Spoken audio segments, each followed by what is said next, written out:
जय हिंद दोस्तों, स्वागत है आपके अपने यूट्यूब चैनल रोजगार साथी में। स्वागत करते हैं। उम्मीद है आप लोग जिंदाबाद होंगे, स्वस्थ होंगे और खुश होंगे और हमारी वीडियो को एंजॉय कर रहे होंगे, जिससे कि आपके आने वाले एग्जाम में आप सफल हो सकें। तो आपको जैसा कि पता है कि हमारा हिस्ट्री का टॉपिक चल रहे हैं, तो आप लोग जहाँ तक जान चुके हैं कि हम हिस्ट्री में सिंधु घाटी सभ्यता के स्थलों के बारे में पढ़ा चुके थे। अब हम उससे आगे वाले टॉपिक पढ़ेंगे जो कि इस वीडियो में आएगा।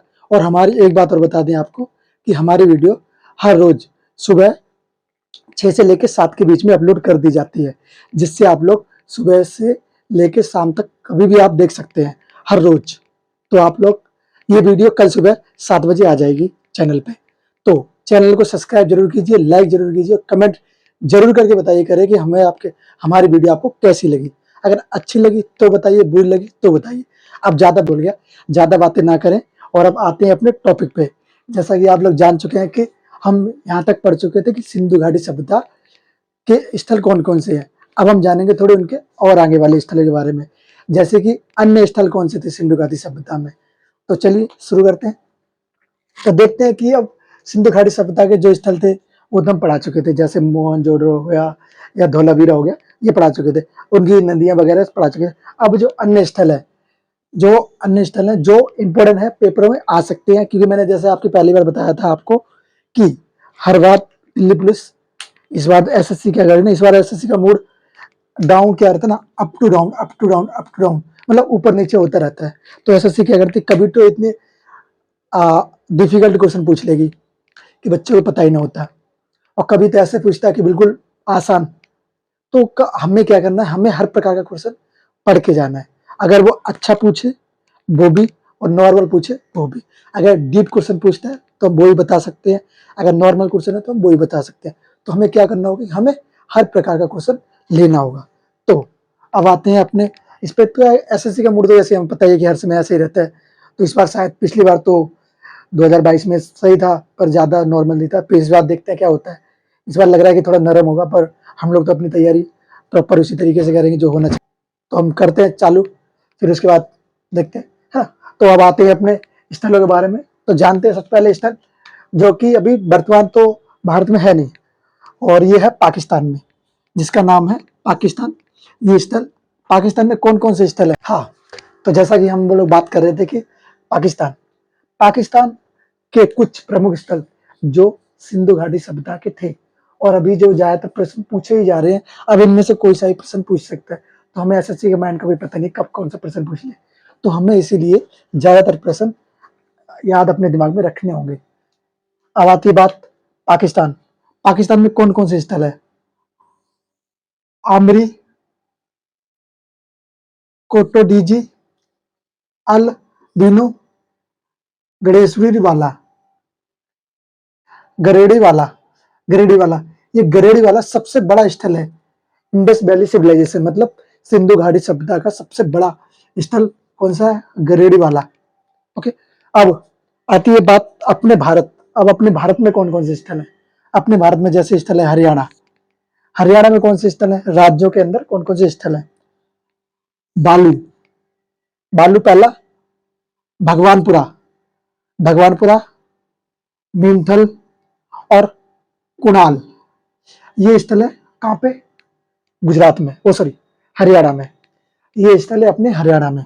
अब आते हैं अपने राजस्थान की बात करते हैं। भारत के राज्य राजस्थान में, राजस्थान में क्या है, वलथली, कर्णपुरा, ये इंपॉर्टेंट है। बलथली, सॉरी, बलथली और कर्णपुरा, ये इंपॉर्टेंट है, ये पेपर में पूछे ही जा सकते हैं। तो इसलिए इसको थोड़ा ज्यादा याद करके जाना, बाकी याद तो सारे करने पर इसको थोड़ा ज्यादा फोकस करके जाना। ओके। गुजरात, गुजरात में बेसलपुर, पवमंत, कुंतसी, रोजदी और रंगपुरा, मलवाड़, इंपॉर्टेंट है ये। हाँ दोस्तों, तो अब आते हैं, अब हम बात कर रहे थे गुजरात की, अब बात करते हैं उत्तर प्रदेश की। उत्तर प्रदेश का सोनाली, हुलसा और मांडी।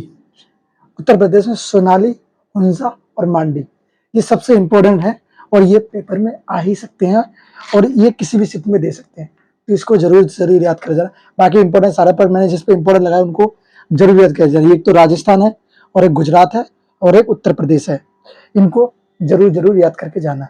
ओके, अब आते पंजाब। पंजाब में कौन सा है? पंजाब में बांदा, देघरी। पंजाब में दो स्थल मिले हैं, बांदा और देघरी, जो कि अन्य स्थल है, मतलब अन्य जो अभी 1947 के बाद के खोजे हुए स्थल है वो उनमें से ये है। तो अब हम इसके बाद जानेंगे कि अब मैन स्थलों के बारे में, जो उनके इंफॉर्मेशन, उनमें क्या क्या चीजें मिली, जैसे कि हड़प्पा हो गया, मोहनजोदड़ो हो गया, कालीबंगन हो गया, धौलावीरा हो गया, इनके अंदर क्या क्या चीजें मिली, आप जानते हैं उनके बारे में।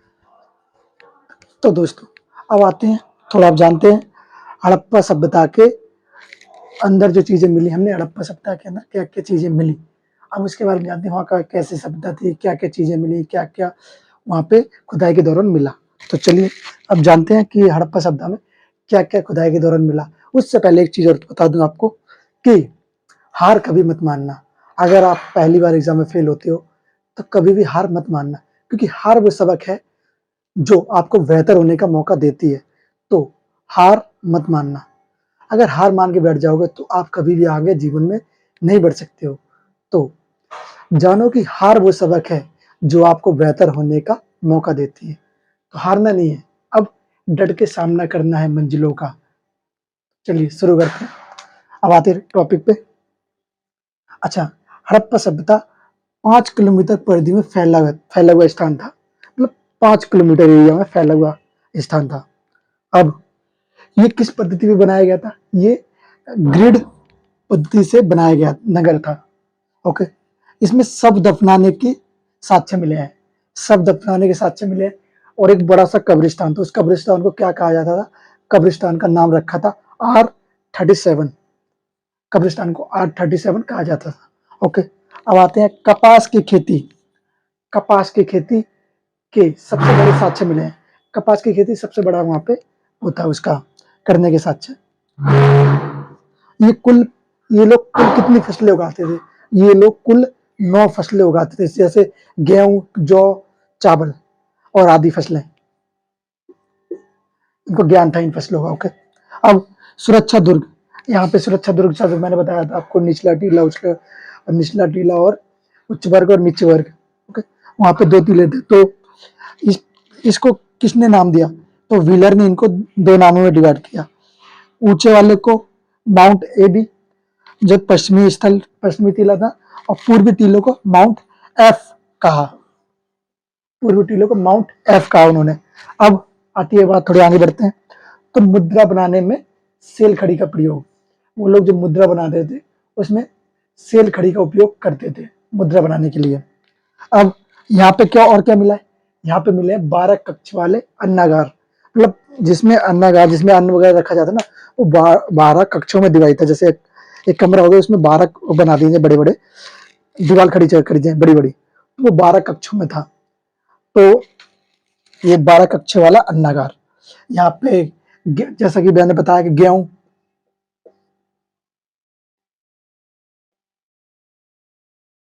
जौ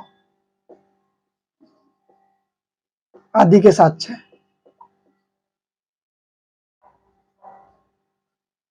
यहाँ पे और क्या मिला है? यहाँ पे और मिला है इक्का गाड़ी।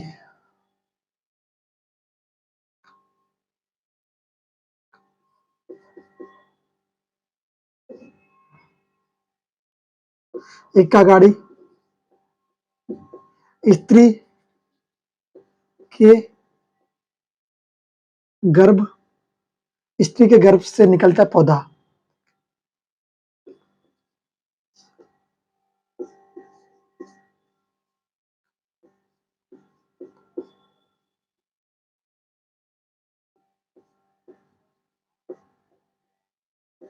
चित्र मिला है।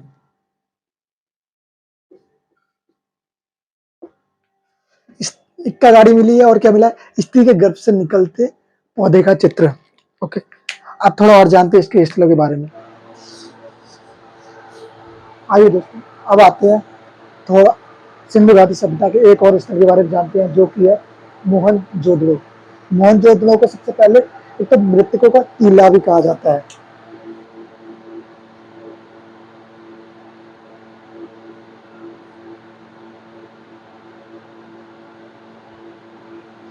मृतकों का टीला, पर एक चीज और है कि इसको मृतकों का टीला तो कहा जाता है, मोहनजोदड़ो को मृतकों का टीला भी कहा जाता है, बट मोहनजोदड़ो सबसे बड़ा मृतकों का टीला नहीं था, उसको कहा जाता था बस, क्योंकि वहां पे कुछ जो क्या बोलते हैं मूर्त सब दफने हुए मिले थे।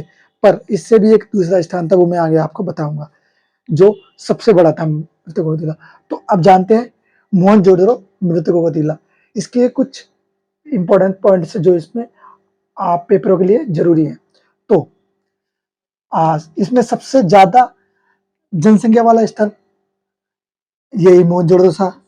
सबसे ज्यादा जनसंख्या वाला स्थल, मतलब जितने भी स्थल मिले उनमें से सबसे ज्यादा जनसंख्या इसी स्थल में थी, मतलब मोहनजोदड़ो में थी। ओके, अब आते हैं विशाल अन्नागार यहाँ पे मिले हैं, विशाल स्नानागार मिले हैं, इसे सबसे बड़ी इमारत कहा गया है, विशाल अन्नागार और विशाल स्नानागार, और इसे सबसे बड़ी इमारत कहा गया है। ये सबसे बड़ी इमारत थी सिंधु घाटी सभ्यता की।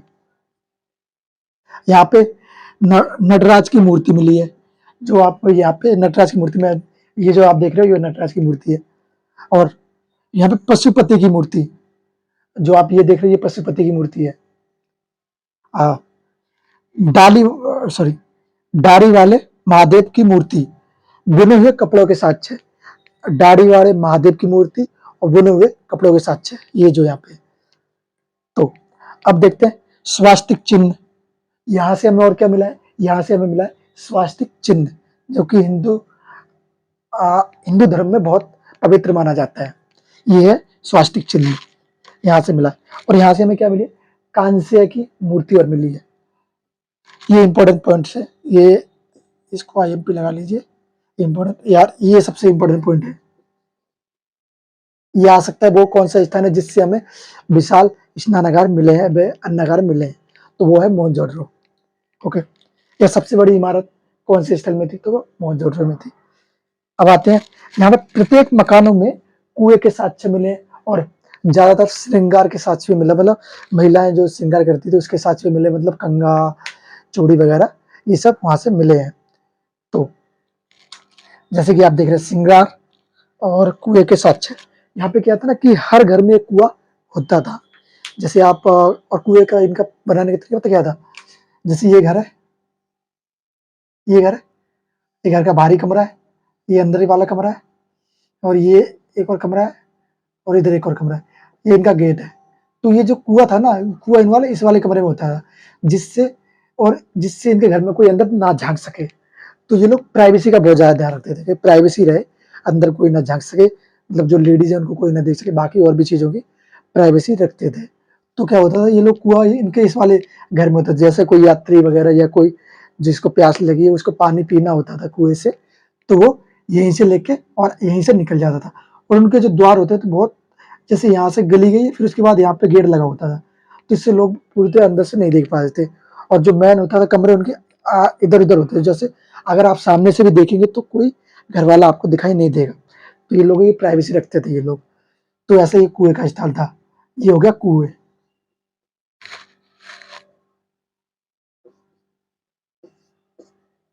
ये कुआं था यहाँ पे। तो अब जानते हैं इसके दूसरे स्थल के बारे में, जो कि है चुंदड़ो। अब चुंदड़ो के बारे में जानते हैं।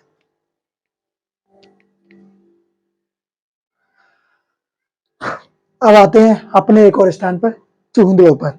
अब हम जानते हैं चुंदड़ो में क्या क्या हमें चीजें मिली और कौन कौन सी चीजें मिली। यहाँ पर हमें ज्यादातर चीजें महिलाओं के बारे में मिली हैं, जैसे कि यहाँ पर हमें कंघा मिला है, लिपस्टिक मिली है और चूड़ियां मिली हैं।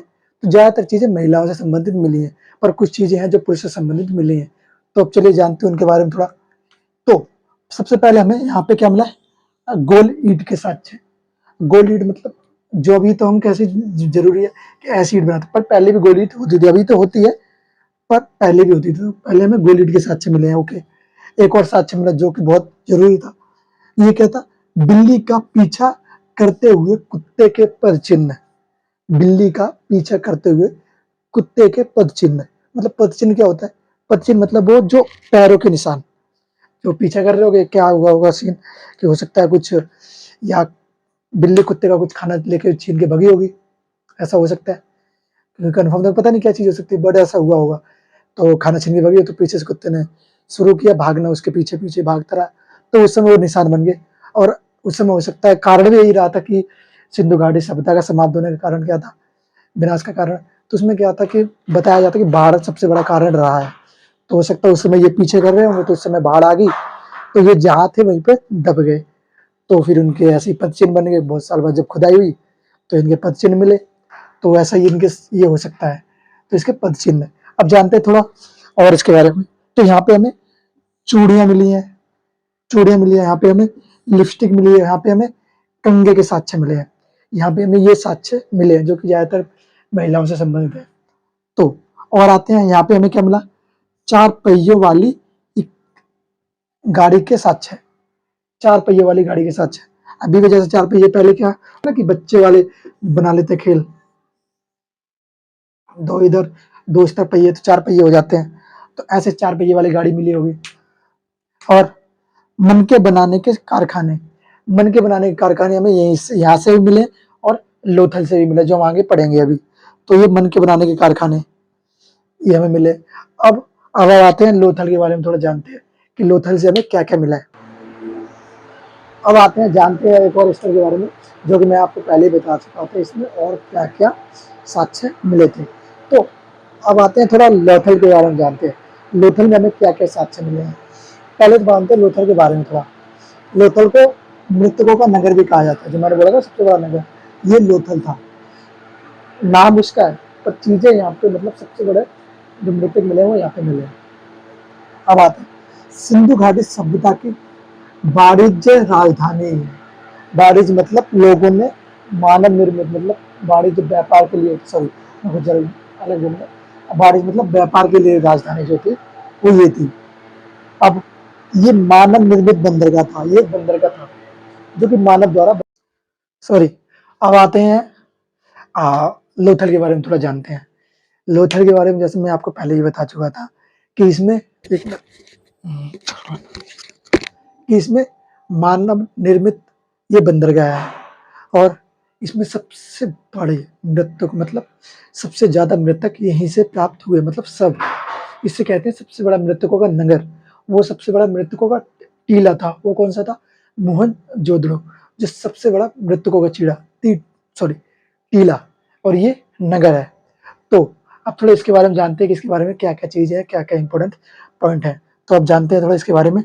ये मानव निर्मित बंदरगाह, मतलब ये एक तरह का बंदरगाह था, यहाँ पे क्या व्यापार वगैरह होता था, तो ये व्यापार के लिए वाणिज्य, यहाँ व्यापार वगैरह इन लोगों का होता था, तो ये वाणिज्यिक राजधानी थी, सिंधु घाटी सभ्यता की एक वाणिज्यिक राजधानी।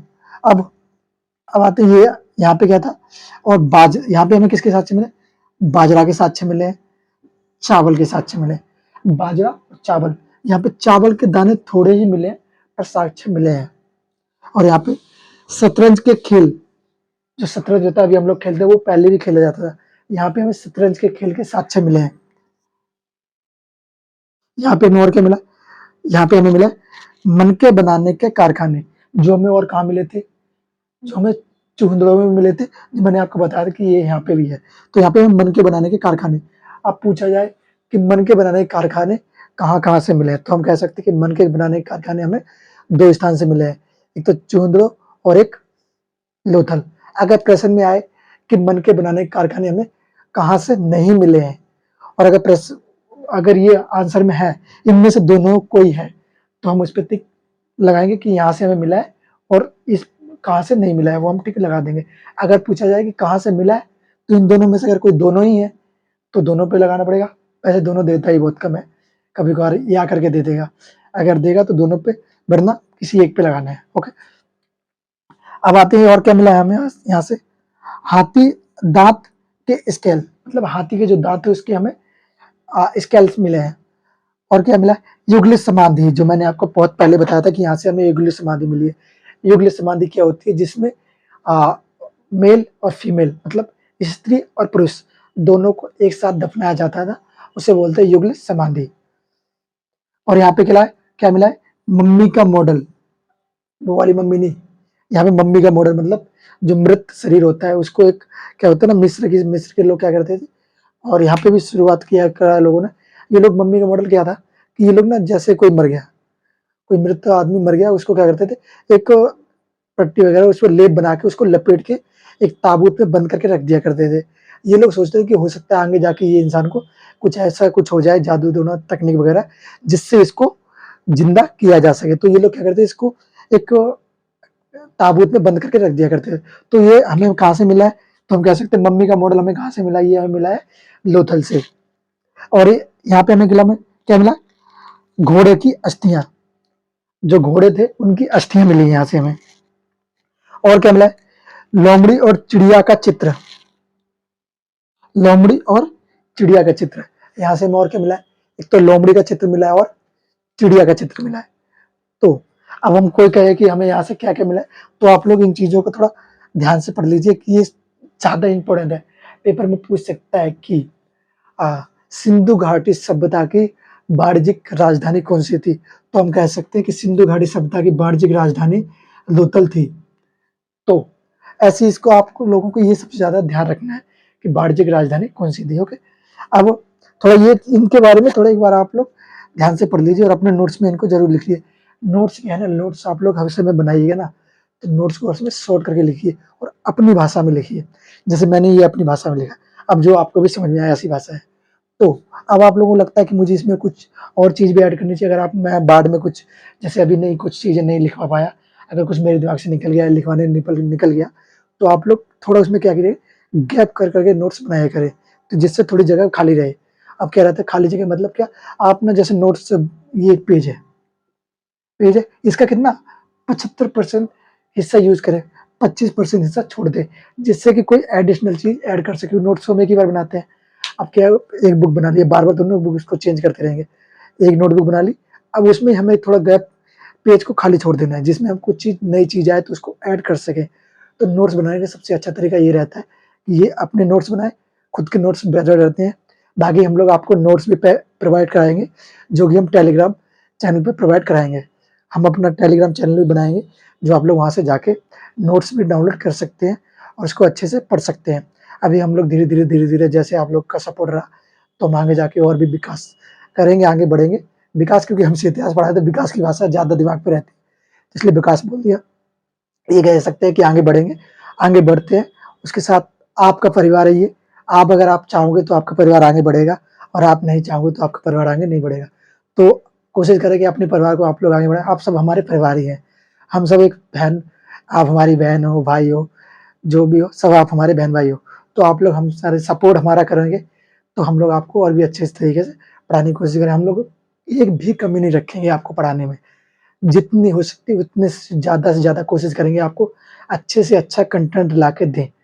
जितना ज़्यादा हो सके उतना अच्छा कंटेंट ला के देंगे, जिससे आप लोग एग्ज़ाम क्लियर कर सकें। और हमारी ज़िम्मेदारी यही है कि हम आपको एक सरकारी जॉब ज़रूर दिलाएँ। हमारा चैनल का नाम ही इसीलिए हमने रखा है रोज़गार सारथी, मतलब हर एक व्यक्ति को रोज़गार देना है। हम आपके सारथी बन के आपके साथ चलेंगे।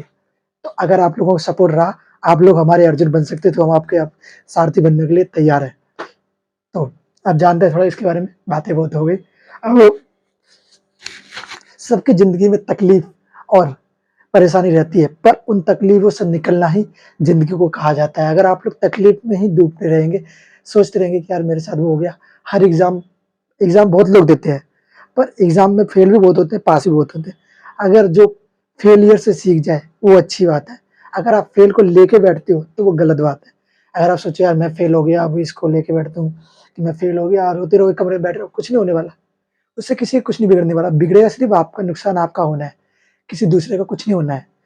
तो इसलिए फेलियर को छोड़ के आप आगे तैयारी चालू करें। अगर आप किसी के दिमाग में ऐसा आ रहा है कि यार मैं एक बार फेल हो गया, अब मैं क्या करूँ, अब तो मैं पढ़ाई-वढ़ाई सब छोड़ता हूँ, ऐसे ही काम-वाम करना चालू कर देना। ऐसा मत कीजिए, आप लोग पढ़ाई चालू रखिए। बस अपने अंदर एक ताकत जगाइए कि मैं कर सकता हूँ बस।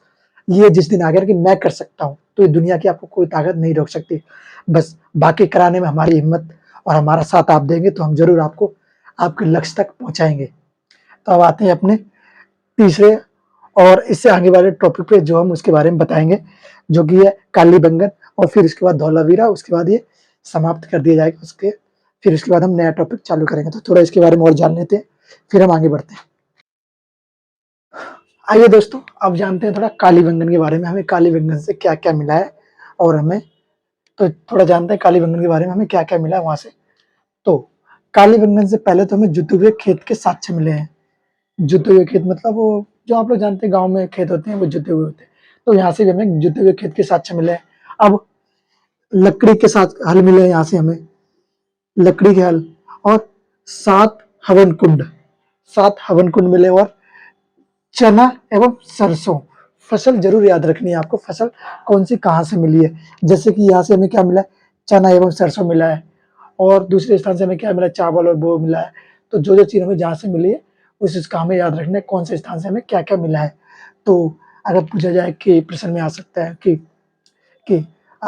चना के साक्ष्य हमें कहाँ से मिले हैं, तो हम कह सकते हैं चने के साक्ष्य हमें कालीबंगन से मिले हैं। और पूछा जाए कि सरसों के साक्ष्य हमें कहाँ से मिले, तो हम कहेंगे सरसों के साक्ष्य हमें कालीबंगन से मिले हैं। ओके, अगर ऐसा आए प्रश्न तो हम बता सकते हैं ऊंट की हड्डियों के साक्ष्य, ऊंट की हड्डियों के साक्ष्य में कहाँ से मिले, वो हमें कालीबंगन से ही मिले हैं। अब आते हैं थोड़ा एक और स्थान है जिसका नाम है लास्ट है धौलावीरा।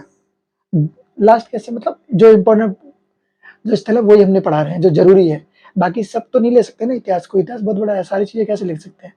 जो सिलेबस में है और जो दिल्ली पुलिस के सिलेबस में आएगा वही चीजें हम ले रहे हैं। तो धौलावीरा, अब जानते हैं धौलावीरा के बारे में। धौलावीरा में जल निकास की उचित व्यवस्था थी, जल निकास की उचित व्यवस्था थी। यहाँ से क्या ना घर थे ना, तो घर जैसे ये घर है, ये घर है, मान लो एक चीज जैसे ये है, ये ये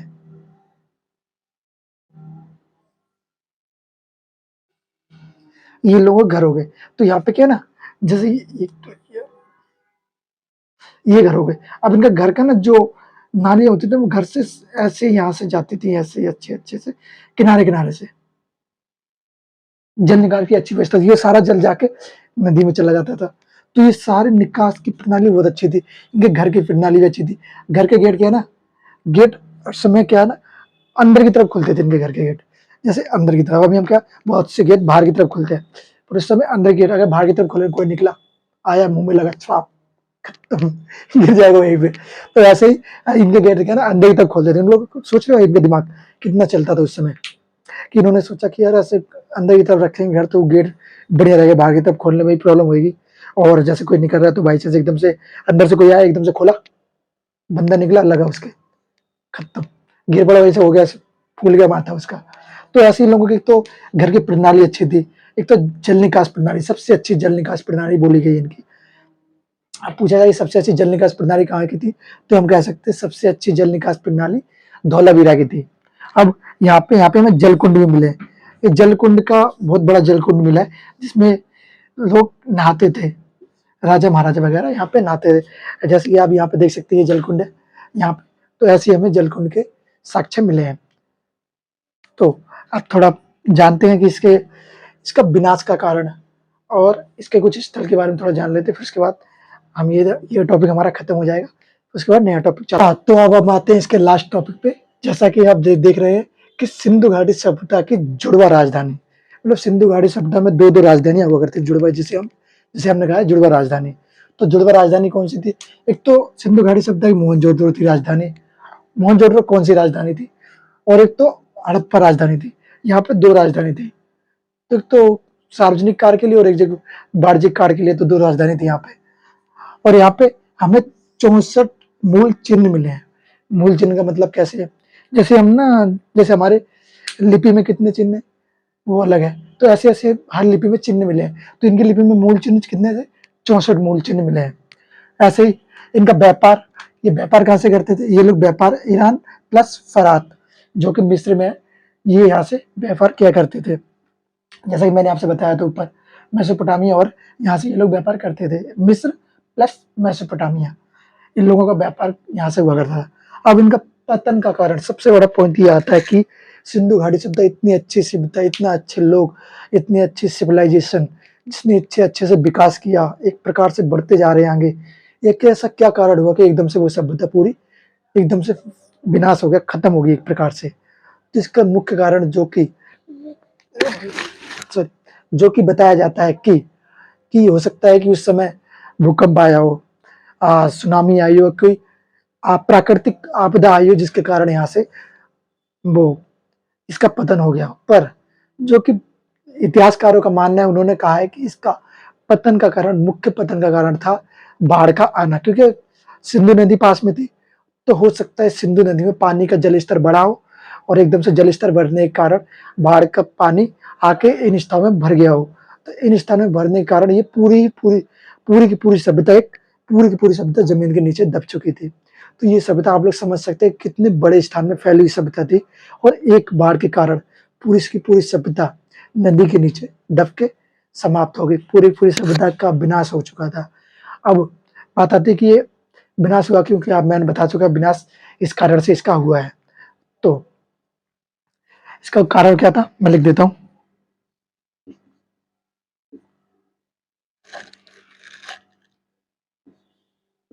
बाढ़ इसका विनाश का कारण था, क्योंकि प्रश्न इस ये आएगा सिर्फ बाढ़, वैसे तो कारण और भी, पर मेन जो माना गया है वो बाढ़ ही रहा है कारण। तो अब मैं कहता हूं कि आप लोग अपने लक्ष्य पे बने रहे। लक्ष्य दूर नहीं है, अब लक्ष्य दूर नहीं है, अब उस मुकाम पर हम पहुंचेंगे जहां हमने सोचा है, वहां हम पहुंचेंगे। तो आपने जो दिल्ली पुलिस की तैयारी कर रहे हैं, आप लोग एक कांस्टेबल बनना चाहते हैं, इंस्पेक्टर बनना चाहते हैं, तो अपने लक्ष्य में लगे रहें और आप लोग जरूर इस पे कामयाब होंगे। तो हमारी आपके साथ सारी दुआएं आपके साथ है, और आप लोग हमारे साथ रहिए, जुड़े रहेंगे आप। हम एक घर की तरह, एक फैमिली की तरह आगे बढ़ेंगे, तो हमारा विकास और आपका विकास साथ साथ होगा। हम लोग एक साथ दिल्ली पुलिस को टारगेट करके एग्जाम लाए हैं, तो दिल्ली पुलिस को हम लोग तोड़ के रख देंगे, फोड़ के रख देंगे। तो इसी उम्मीद के साथ मैं इस क्लास को समाप्त करता हूँ, और आपसे उम्मीद है कि आप लोग चैनल को लाइक कीजिए, सब्सक्राइब कीजिए और कमेंट कीजिए। कमेंट करके हमें जरूर बताइए कि आपको क्लास कैसी लगी। अगर क्लास अच्छी लगती है तो बताइए, बुरी लगती है तो बताइए। और हमारी क्लास हर रोज सुबह 6 से लेकर 7 के बीच में अपलोड कर दी जाती है। तो कृपया करके आप लोग वीडियो को देखिए और उसको सब्सक्राइब करके उसको आगे बढ़ाइए। जय हिंद, जय भारत।